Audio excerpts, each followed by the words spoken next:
ஒரு கோழி உட்காந்துக்கிட்டே இருக்கும். அந்த கோழியை பார்த்தா கோழி தான் உட்காந்துருக்கு அப்படின்னு நினைக்கிறோம். கோழியை திடீர்னு எழுப்பி விட்டு பார்த்தா கீழே ஒரு 10 முட்டை இருக்கு. இந்த 10 முட்டையை வெளியவே தெரியாம இந்த கோழி அடகாத்துக்கிட்டு இருக்கு. ஆனா ஒரு 20-25 நாள் கழிச்சு பார்க்கும்போது அந்த முட்டை மறைஞ்சிருந்த மாதிரி மறைஞ்சிருக்கல. இப்ப அந்த முட்டையை உடைச்ச ஒரு குஞ்சு என்ன செய்யுது, வெளியே வருது.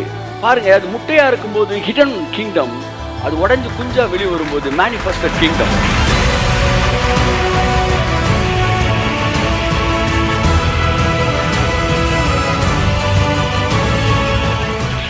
இனிமே நீங்க படிக்க வேண்டியதெல்லாம் ராஜ்யத்தின் ஆசீர்வாதம் என்னன்னு படிக்கணும்.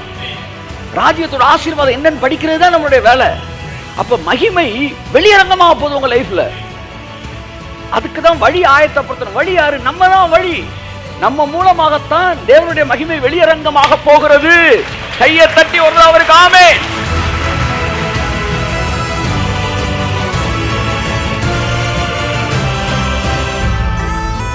இயேசு என்ன பிரசங்கம் பண்ணாரு? தேவனுடைய ராஜ்யம் செம்ம. சீசர்கள் என்ன பிரசங்கம் பண்ணாங்க? தேவனுடைய ராஜ்யம் செம்ம. செத்ததுக்கு அப்புறம் இயேசு என்ன பிரசங்கம் பண்ணாரு? உயிரோட வந்ததுக்கு அப்புறம் என்ன பிரசங்கம் பண்ணாரு? ராஜ்யத்தின் ரகசியம். 140 நாள் அளவும் ராஜ்யத்தை பத்தி தான் பேசுறாரு. அப்ப ஊழியர்கள் என்ன பிரசங்கம் பண்ணாங்க? ராஜ்யத்தை தான் பேசினாங்க. இப்ப நம்ம என்னதான் பேசணும்? கையை தட்டுங்க ஒருத்தவருக்கு ஆமென்.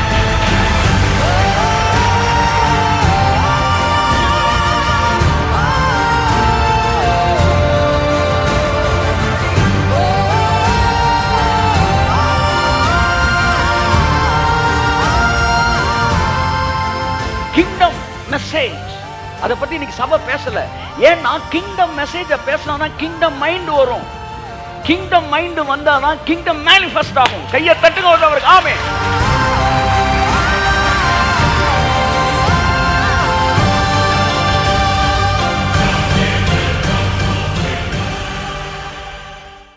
கர்த்தராகிய இருக்கிற இயேசு கிறிஸ்துவின் நாமத்தினாலே உங்கள் ஒவ்வொருவரையும் நான் வாழ்த்தி வரவேற்கிறேன்.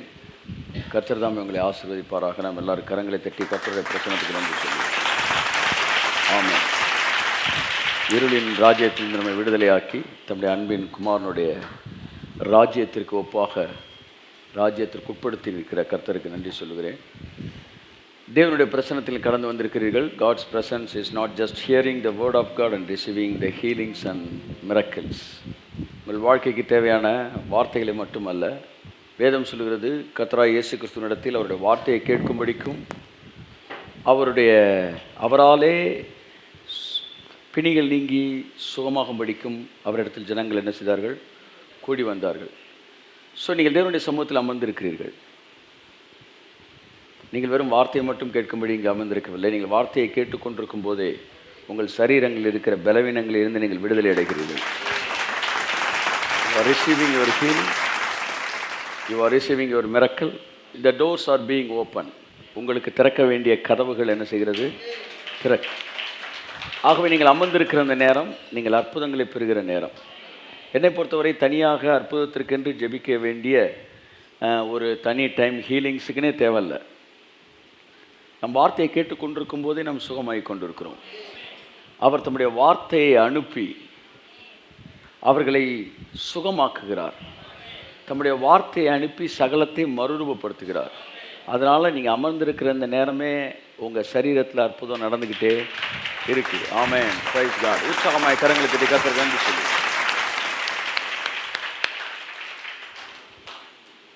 ஆகவே கர்த்தருடைய நாமத்தில் உங்களை நான் வாழ்த்துகிறேன், உங்களை ஆசீர்வதிக்கிறேன். ஸோ ஒவ்வொரு வாரமும் நீங்கள் மனது புதிதாகிறதுனாலே மறுரூபமாகிறீர்கள். மறுரூபம்ன்றது ஒரு மேனிஃபெஸ்டட் ஒரு ஸ்டேட்டு. மனது புதிதாவதுன்றது ஒரு உள்ளே நடக்கிற ஒரு சம்பவம். உள்ள மனசு புதுசாகும்போது வாழ்க்கை மறுரூபமாகுது. உங்களுடைய உலக பிரகாரமான நண்பர்களை போய் பாருங்கள். நீங்கள் முன்பாக பார்த்தவர்கள் எப்படி இருந்தார்களோ அப்படித்தான் இப்பொழுது இருப்பார்கள். அவர்கள் தங்களுடைய வாழ்க்கையில் நாட் ஓன்லி இன் ஃபினான்ஸு, அவங்களுடைய பல காரியங்களில். ஆனால் உங்களை அவங்க பார்க்கும்போது நீங்கள் மாறி இருப்பீங்க.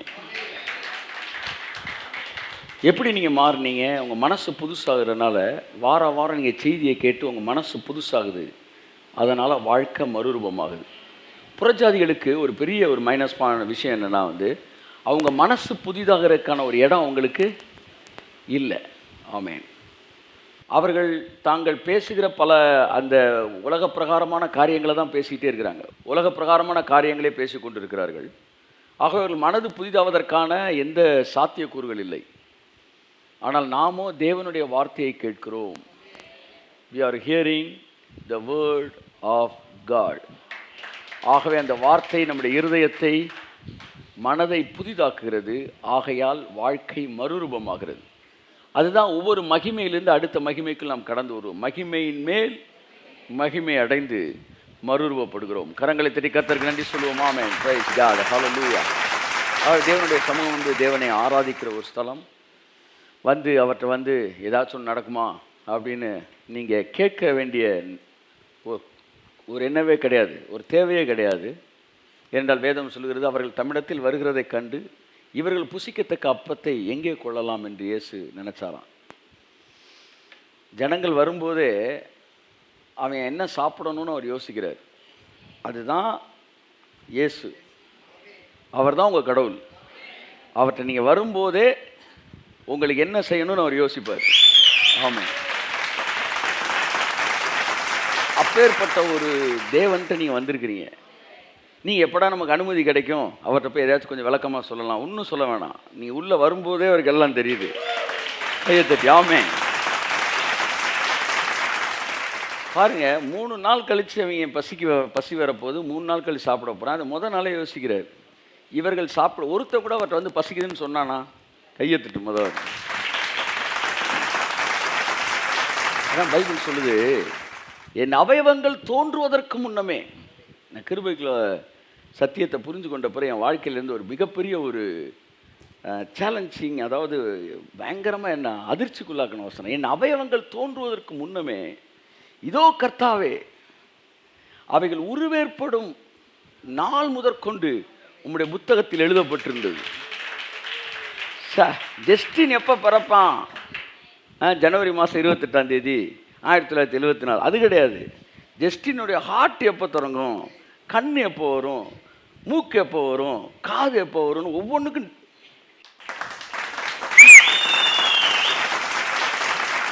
அப்படி சாமியா.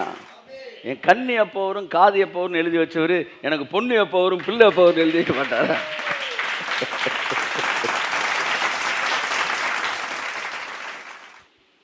ரொம்ப வருஷத்துக்கு முன்னாடி, ஒரு 10-15 வருஷத்துக்கு முன்னாடி திருச்சியில் ஒரு மாநாடு நடந்துக்கிட்டு இருந்துச்சு. எந்த கட்சின்னு நான் சொல்ல விரும்பலை. அப்போ என்ன செய்கிறாங்க, வந்து நாங்கள் மீட்டிங் போகிறேன். நான் அந்த மீட்டிங் இல்லை, என் மீட்டிங்கு போயிட்டு இருக்கும்போது இங்கேருந்து இப்படி வெட்டி, இங்கேருந்து கார்லேயே பார்த்தோன்னே என் மகால் தெரிஞ்சிருது. ஆனால் போலீஸில் நீங்கள் போகக்கூடாது, சுற்றி போங்கன்றாங்க. சுற்றி போனால் 3 கிலோமீட்டர் தள்ளி வரணும்.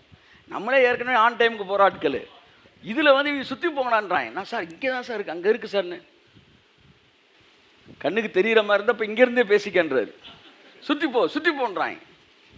எல்லா காரும் போகுது, பென்ஸ் இங்கிட்டு போகுது, வந்து என்னது BMW போகுது, ஹோண்டா சிட்டி போகுது, எல்லாம் சுற்றி போகுது. ஒரே ஒருத்தன் சார், ஒரு குடிமகன், அவன் என்ன செய்வான், பழைய லூனாவை எடுத்துட்டு ஏய் அப்படின்னு போகிறான் உள்ள. எல்லா போலீஸு தடுக்க பார்க்குறான், ஏய் அப்படின்னு உள்ளே போகிறான். அமைதியாக என்ன செய்கிறாங்க, ஒதுங்குறாங்க. அவன் பாட்டுக்கு உள்ளே போகிறான். நான் சுற்றிலாம் போக முடியாது, நாங்கள் இப்படி தான் போவேன்னு. யாரும் அடிக்க மாட்டேன்றா. என்னடான்னா கட்சி கொடி, கழக கொடி ஒன்று பறக்குது. நீ தொட்ட கட்சியை பின்னாடி வருண்டான்றான். கண்ணுக்கு முன்னாடி பார்க்குறேன். அவனை யாரும் தூரம் என் பாட்டுக்கு போயிட்டான். கர்த்தர் சொன்னார் உடனே, விடு அவனை விடு. இப்போ நான் கொடுக்குற சத்தியத்தை எடுத்துக்காது. நோட்ஸ் எடு. என்ன, உன் மேலே என் கொடி பறக்குது. ஆமென்.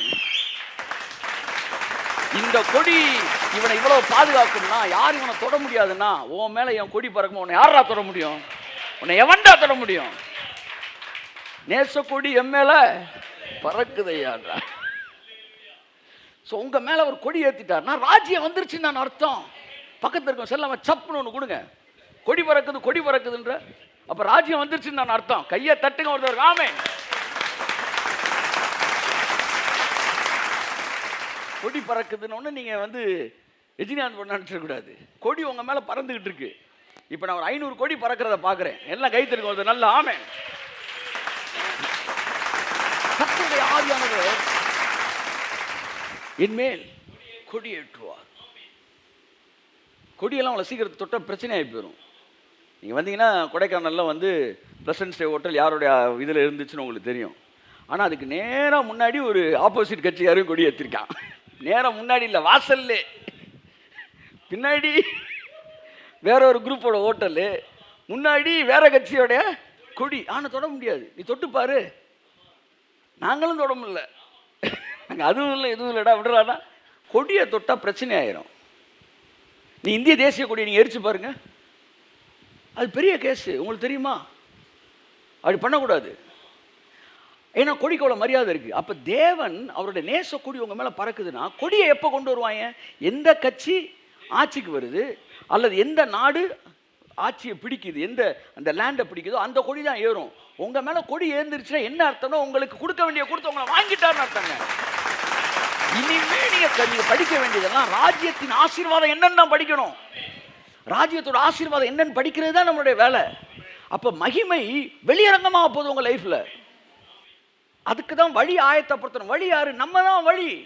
நம்ம மூலமாகத்தான் தேவனுடைய மகிமை வெளியரங்கமாக போகிறது. கையை தட்டி வருது அவருக்கு ஆமென். நம் மூலமாகத்தான் மகிமை வெளியரங்கமாக போகிறது என்றால் நம்முடைய மனது அதை புரிந்து கொள்ளாமல் இருக்கும்போது, அந்த வழி சரியாகும் போது நம்மள்ட்ட இருந்து அந்த க்ளோரி வந்து மேனிஃபெஸ்ட் ஆகிறது. ஆமென். ஆகவே என் அன்புக்குரியவர்களே, இப்போ வந்து ராஜ்யத்தை பற்றி பேசுங்கன்னு சொல்லி சீசர்கள் அனுப்புறாரு. அவரோட ஃபுல் டைம் மெசேஜ் என்ன தெரியுமா? என்னது? 1000 வருஷ அரசாட்சி. அப்போவே தொடங்கிட்டார் அவர். அந்த பிரசங்கமே தொடங்கிருச்சு. ராஜ்யத்தின் ரகசியம் தான் அவருடைய சப்ஜெக்டே. யோவான் என்ன பிரசங்கம் பண்ணா? தேவனுடைய ராஜ்யம். ஏசு என்ன பிரசங்கம் பண்ணாரு? தேவனுடைய ராஜ்யம் செம்ம. சீசர்கள் என்ன பிரசங்கம் பண்ணாங்க? தேவனுடைய ராஜ்யம் செம்ம. செத்ததுக்கு அப்புறம் ஏசு என்ன பிரசங்கம் பண்ணாரு? உயிரோட வந்ததுக்கு அப்புறம் என்ன பிரசங்கம் பண்ணாரு? ராஜ்யத்தின் ரகசியம். 140 நாள் அளவும் ராஜ்யத்தை பற்றி தான் பேசுறாரு. அப்போ ஊழியர்கள் என்ன பிரசங்கம் பண்ணாங்க? ராஜ்யத்தை தான் பேசினாங்க. இப்போ நம்ம என்னதான் பேசணும்? கையை தட்டுங்க ஒருத்தவருக்கு ஆமென். உபவாசத்தை பற்றியும் ஜெபத்தை பற்றியும் மற்றவைகளை பற்றி பேசக்கூடிய அளவு சபை இன்னைக்கு ராஜ்யத்தை பற்றி பேசல. கிங்டம் மெசேஜ் அதை பற்றி இன்னைக்கு சபை பேசல. ஏன்னா கிங்டம் மெசேஜை பேசினா கிங்டம் மைண்ட் வரும். கிங்டம் மைண்ட் வந்தால் தான் கிங்டம் மேனிஃபெஸ்ட் ஆகும். கையை தட்டுங்க ஒருத்தவருக்கு ஆமென். ஸ்பிரிட்ல இருக்கிற அந்த கிங்டம் பாடியில மேனிஃபெஸ்ட் ஆகணும்னா the mind should understand what is the reality of the kingdom of God. தேவனுடைய ராஜ்யத்தோட ரியாலிட்டியை மைண்ட் புரிஞ்சுக்கும் போது அதுதான் பாதை, அதுதான் வழி. அந்த வழி வந்து சரியாகணும், செம்மையாக வேண்டும். அது இருக்கிற அவிசுவாசங்கள், ஜென்ம சுவாபங்கள், இந்த உலகத்தில் இதுக்கு முன்னாடி மத கோட்பாடுகள், சின்ன வயசில் சொல்லிக் கொடுத்த சண்டே கிளாஸ் பாடல்கள்லேருந்து பல ஏரியா பிடுங்கி எறியப்பட வேண்டும். அந்த வழி சரியான பிறகு தான் அடுத்து என்ன வருது? ராஜ்யம் வருகிறது. ஆமென். Praise God. இன்றைக்கி நான் சொல்கிறேங்க, உங்கள் மைண்டு ஓப்பன் ஆகி நான் சொல்கிற வசனத்தை அண்டர்ஸ்டாண்ட் பண்ணும்போது தான் உங்கள் லைஃபுக்குள்ளே அந்த ராஜ்யம் வந்து மொட்டு விட்டு அப்படியே மலர்றத வெளியே நீங்கள் பார்க்க முடியும். நீங்கள் அதை பார்க்கணுன்னு ஆவியானவர் விரும்புகிறார். அதனால தான் ஊழியக்காரனை வச்சு பேச வச்சு உங்கள்கிட்ட ராஜ்யத்தை பற்றி பேசிக்கிட்டு இருக்கிறார். அப்போ இயேசு வந்து நீங்கள் போய் ராஜ்யத்தை பிரசங்கம் பண்ணுங்கடா அப்படின்னு சொன்னார். இவன் என்ன பிரசங்கம் பண்ண? வாசிங்க 6ஆம் வசனம். இல்ல 2 வாசிங்க, அப்புறம் 6 வாசிங்க. தேவனுடைய ராஜ்யத்தை குறித்து பிரசங்கிக்கவும் பிணியாளிகளை சொஸ்தமாக்கவும் அவர்களை அனுப்பினார். அவர்கள் புறப்பட்டு போய் கிராமங்கள் தோறும் திரிந்து எங்கும் சுவிசேஷத்தை பிரசங்கித்து. பாத்தீங்களா? அவர் பேச சொன்னது ராஜ்யத்தை, இவன் பேசுனது பாத்தீங்க. என்ன கீழ்ப்படியாதவனா இருந்திருக்காங்க பாருங்க. அப்படி நீங்க நினைக்கிறீங்களா? அவர் ராஜ்யத்தை பேச சொன்னாரு, இவன் சுவிசேஷத்தை பிரசங்கம் பண்றான். என்னதான் பேசியிருக்கணும்? சுவிசேஷத்தை பேசியிருக்கிறான். அப்படின்னா என்ன அர்த்தம்? சுவிசேஷமே ராஜ்யத்தை பேசுறது தான். ராஜ்யம் வந்துருச்சு, அவருடைய ராஜ்யம் வந்துருச்சு என்றே உலகம் முழுவதும் போய் சொல்லுகிறது தான் சுவிசேஷம். சுவிசேஷம் நீ என்ன நினைச்சிட்டீங்க? பிரஸ் நினைச்சிட்டீங்களா? இல்ல. சுவிசேஷம் என்பது it is not something Matthew, Mark, Luke, John.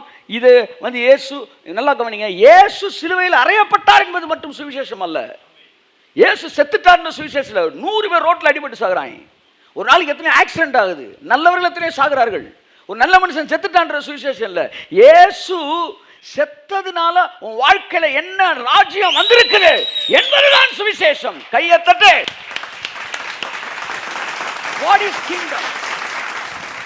இயேசு கிறிஸ்துவுடைய மரணத்தினாலே நான் என்ன மாதிரி ஒரு ராஜ்யத்தில் இருந்த விடுதலை, என்ன மாதிரி ராஜ்யத்துக்கு நான் வந்திருக்கிறேன் என்பதுதான் சுவிசேஷம். ஒட்டுமொத்த உலகத்தின் பாவத்தை சுமந்து தீர்த்ததினாலே, இந்த உலகத்துக்கு கொடுக்க வேண்டிய கிரயத்தை இயேசு 2000 வருஷத்துக்கு முன்பாக செலுத்தி தீர்த்ததினாலே பிசாசின் ராஜ்யத்தில் இந்த உலகத்தை விடுதலை ஆக்கினார். அவருடைய ராஜ்யம் இந்த பூமிக்குள்ள வந்து 2000 வருஷமாகிவிட்டது. ஆனா இன்னும் உலகத்துக்குள்ள போய் இந்த சுவிசேஷத்தை சொல்லல. எந்த சுவிசேஷத்தை சொல்லல? ராஜ்யத்தின் சுவிசேஷத்தை என்ன செய்யவில்லை, சொல்லவில்லை. இவன் போய் என்ன சொல்லிட்டான்? இயேசுவன் பாவத்தை மன்னிக்கிறாரு, இயேசுவன் பாவத்தை மன்னிக்கிறாரு. என் அன்புக்குரியவர்களே, that is not only the gospel. The gospel is the kingdom of God. கை தட்டுங்க ஒரு ஆமென். Praise God, hallelujah. So the kingdom message is the gospel is the kingdom message. அது நீங்க மறந்துடு. அவர்கள் புறப்பட்டு போய் அந்த kingdom message பேசுறாங்க. That means அவங்க வந்து ராஜ்யத்தை பேசியிருக்கிறாங்க. இப்போ லூக்கா 9ஆம் அதிகாரம் 11ஆம் வசனம் வாசிங்க. ஜனங்கள் அதை அறிந்து அவர் பின்னே போனார்கள். ஜனங்கள் எல்லாம் இப்ப இயேசுனார் பின்னாடி வர்றாங்க. இயேசுனார் ஏதாச்சும் பேசுவார்னு பார்க்கறாங்க. அவர்களை அவர் ஏற்றுக்கொண்டு தேவனுடைய ராஜ்யத்தை குறித்து அவர்களுடனே பேசி இங்கே அவர் ராஜ்யத்தை தான் பேசுறாரு. ராஜ்யம்னா என்ன? இனிமே பிசாசுக்கு உங்க மேல ஆளுகை கிடையாது, இனிமே உங்க மேல தேவனுக்கு மட்டும்தான் ஆளுகை என்று பிரசங்கிப்பது தான் ராஜ்யத்தின் செய்தி. கைத்தட்டுங்க ஒரு ஆமென். ஸோ இந்த ராஜ்யத்தை குறித்து தான் பேசி சுகம் இல்லாதவங்கள சுகப்படுத்துறார் தேவன். அதான் நான் சொல்கிறேன், இந்த ராஜ்யத்தின் செய்தி நீங்கள் கேட்டுக்கிட்டு இருக்கும்போது உங்கள் சரீரத்தில் இருக்க பலவீனம்லாம் சுகமாயிடும். நான் சொல்கிறேன், அடுத்த வாரம் நீங்கள் வரும்போது இப்போ உங்கள் சரீரத்தில் இருக்கிற பலவீனம் அடுத்த வாரம் இருக்காது. கை தட்டுங்க ஆமென். கரங்களை தட்டி amen. So my beloved brother and sister, ராஜ்யத்தின் செய்தி உள்ள போக போக போக என்ன நடக்குது? ஆரோக்கியம் வருகிறது, சரீரம் சுகமடைய ஆரம்பிக்கிறது, சரீரத்தில் ஆரோக்கியம் அடைய ஆரம்பிக்கிறது. அப்போ ராஜ்யத்தின் சுவிசேஷத்தை பேசும்போது ஜனங்கள் சுகமடைய ஆரம்பித்தார்கள். ஏன் சார் தொடர்ந்து இதை பேசிட்டு இருக்கீங்க? நான் தொடர்ந்து இதை பேச பேச சபையானது ஆரோக்கியம் அடைய ஆரம்பிக்கிறது. கையை தட்டி ஒரு ஆமென். என்னைக்கு நான் ராஜ்யத்தின் சுவிசேஷத்தை நான் பேச ஆரம்பிச்சனோ, 1000 வருஷத்தை பேச ஆரம்பிச்சனோ, I feel something difference in my body. என் சரீரத்தை நான் பார்க்குறேன், என் ஆரோக்கியத்தை நான் பார்க்குறேன். நான் என்ன பேசிட்டு இருக்கணும் அதன் மாறுதலை நான் பார்க்கிறேன். நான் என்ன மாற்றத்தை பார்க்கிறேன் கூட இருக்கிறேன் பார்க்குறேன். என் அன்புக்குரியவர்களே, ராஜ்யத்தின் சுவிசேஷம் உங்கள் பிணிகளை நீக்கி உங்களை சுகமாக்குகிறது. வயதானவர்களுக்கு விசேஷமாக சொல்கிறேன், உங்கள் சரீரத்தில் தேவனுடைய பலன் வருகிறதை நீங்கள் பார்க்க முடியும். கழுகுக்கு சமானமாக உங்கள் வயது மறுபடியும் வாழ வயதாய் மாறும். பாவத்தின் வல்லமையிலிருந்து மீட்கப்பட்டிருக்கிறீர்கள், இருளின் அதிகாரத்தில் விடுதலையாக்கப்பட்டிருக்கிறீர்கள், அன்பின் குமாரனுடைய ராஜ்யத்துக்கு உட்படுத்தப்பட்டிருக்கிறீர்கள். ஆமென் ஆமென் ஆமென் ஆமென் ஆமென். So my beloved brother and sister, ராஜ்யத்தின் ரகசியத்தை பற்றி few minutes உங்கள்கிட்ட பேச. லூக்கா 8ஆம் அதிகாரம் 1ஆம் வசனம் வாசிங்க, 5ஆம் வசனம் வாசிங்க. பின்பு அவர் பட்டணங்கள் தோறும் கிராமங்கள் தோறும் பிரயாணம் பண்ணி தேவனுடைய ராஜ்யத்துக்குரிய நற்செய்தியை கூறி பிரசங்கித்து வந்தார். பாருங்க, எங்கிட்டு திருப்பினாலும் இந்த வசனம் கண்ணில் வந்து விழுந்துகிட்டே இருக்கு. நான் இப்போ வேற மேட்டரை பேச போறேன், டக்குன்னு மேலே நிமிந்து பார்த்தா ராஜ்யத்துக்குரியதே பேசினார். அப்போ அவர் ஃபுல் டைம் ஜாப் என்னதான் பண்ணியிருக்காரு தெரியுமா? ராஜ்யம் ராஜ்யம் ராஜ்யம் ராஜ்யம். ஏன் சார் ராஜ்யத்தை பேசணும்? ஏன் ராஜ்யத்தை பேசணும்? 6000 வருஷங்களுக்கு முன்பாக ஆதாம் பழத்தின் முதல் கடியை கடித்த போது ராஜ்யம் மாறியது. அங்கு ஆதாமின் ராஜ்யம் பிடுங்கப்பட்டு பிசாசின் ராஜ்யம் உள்ளே கடந்து வந்தது. அந்த ராஜ்யம் மாறினால தான் இவ்வளவு விளைவு. நமக்கு ஆதாம் பழத்தை சாப்பிட்டான்றத சண்டே கிளாஸ்லேயே சொல்லி கொடுத்துட்டாங்க. எப்படி நம்ம வந்து வியாதிக்கும் வறுமைக்கும் எல்லாத்துக்கும் காரணம் ஆதாம் தான்றதை சொல்லி கொடுத்துட்டாங்க. ஆதாம் செஞ்சதை சொல்லி கொடுத்த சபை இயேசு செஞ்சதை சொல்லாம விட்டுருச்சு. அதுதான் இங்க சிக்கல். நேற்று நடந்த சம்பவம் முக்கியமா, நேற்று நடந்த சம்பவம் முக்கியமா? நேற்று நடந்ததுதான் முக்கியம். முந்தா நேற்று வந்து சொன்னாங்க வந்து நீங்கள் வந்து திங்கக்கிழமை ஸ்கூலுக்கு வர வேண்டாம், லீவு அப்படின்ட்டாங்க. முந்தா நேற்று சொல்கிறாங்க இல்லைப்பா ஸ்கூல் இருக்குது வந்துருங்கன்றாங்க. எது முக்கியம்? இல்லை முந்தா நேற்று சொன்னீங்களே, நேற்று சொன்னது முந்தா நேற்று சொன்னதை மாற்றிருச்சு. ஆதாம் பழத்தை சாப்பிட்டது முந்தா நேற்று, இயேசு சிலுவையில் மரித்து எல்லாத்தையும் முடித்தது நேற்று. நேற்று நடந்த சம்பவம் முந்தா நேற்று நடந்த சம்பவத்தை மாற்றிருச்சு. கையை தட்டி வருது அவருக்கு ஆமென். அப்ப ராஜ்யம் எனக்குள்ளே வந்திருக்கிறது. அப்ப ராஜ்யத்தின் சுவிசேஷத்தை பிரசங்கிக்கிறது. வாசிப்போம் 5ஆம் வசனம். விதைக்கிறவன் ஒருவன் விதையை விதைக்க புறப்பட்டான். இந்த எடுத்துக்காட்டு ராஜ்யத்தை பத்தி தான். விதைக்கிறவன் ஒருவன் விதைக்க புறப்பட்டான். அவன் விதைக்கையில் சில விதை வழியருகே விழுந்து மிதியுண்டது. ஆகாயத்து பறவைகள் வந்து அதை பட்சித்து போட்டது. நல்லா பாருங்க, ராஜ்யத்தின் செய்தி வந்து எல்லாருக்குள்ளயும் வேலை செய்யல. சிலர் வந்து அதை தட்டி போட்டு மிதிச்சுட்டு போயிட்டாங்க. எங்களுக்கு அந்த காலத்தில் சொல்லி கொடுத்தது தப்பா? அதெல்லாம் இவர் தெரியாமல் பேசிக்கிட்டு இருக்காரியா? அதான் ராஜ்யம்லாம் வரல. இது வந்து என்ன செஞ்சு கீழே விழுந்துருச்சு இந்த விதை.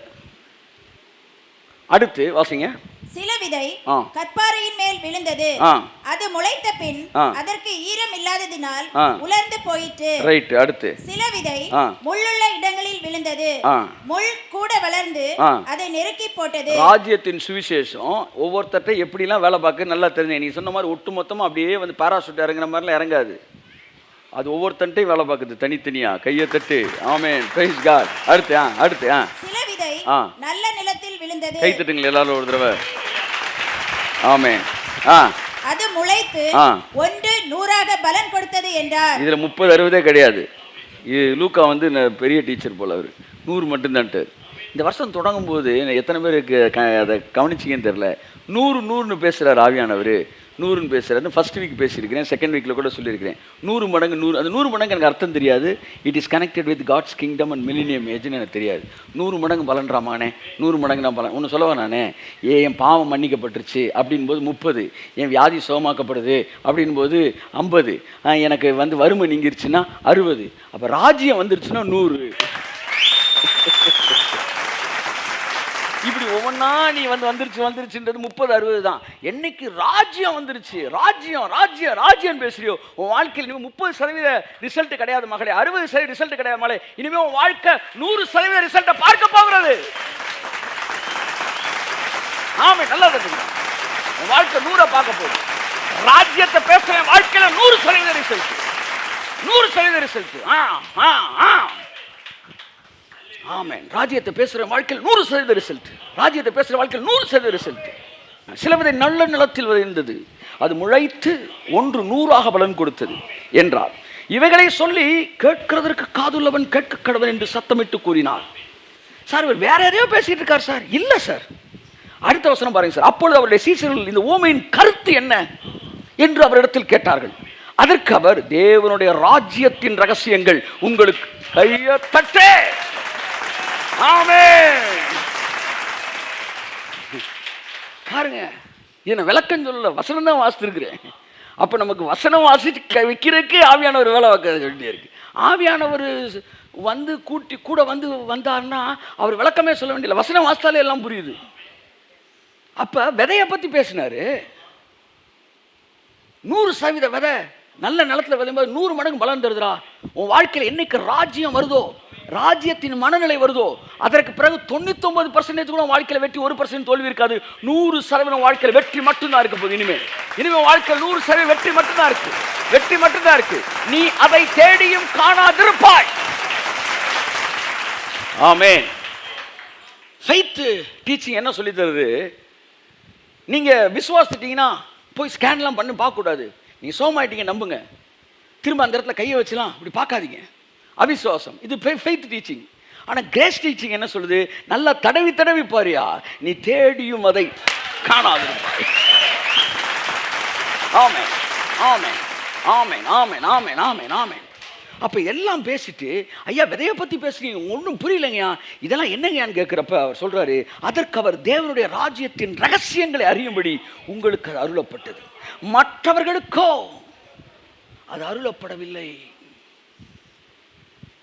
அப்ப என்ன சார், ராஜ்யம் வந்து மொத்தமா வராதா? இல்லை இல்லை, மொத்தமா வரணும்னா உங்க மூலமா தான் வரணும். கைத்தட்டுங்க. ஆமென். ஆமென். தேவனுடைய அனந்த ஞானம் சபையின் மூலமாக தான் வெளிப்படும். ராஜ்யம் உங்களுக்குள் வந்திருக்கிறது.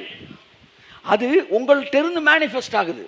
மேனிஃபெஸ்ட் ஆகும்போது மாம்சமான யாவரும் அதை ஏகமாய். ஒரு சிம்பிள் மேட்ரு சொல்லவா? ஒரு சிம்பிள் மேட்ரு. பவுல் விறகல்லி போட்டுக்கிட்டு இருந்தான். ராஜ்யம் யாருக்குள்ள இருந்துச்சு? பவுலுக்குள்ள இருந்துச்சு.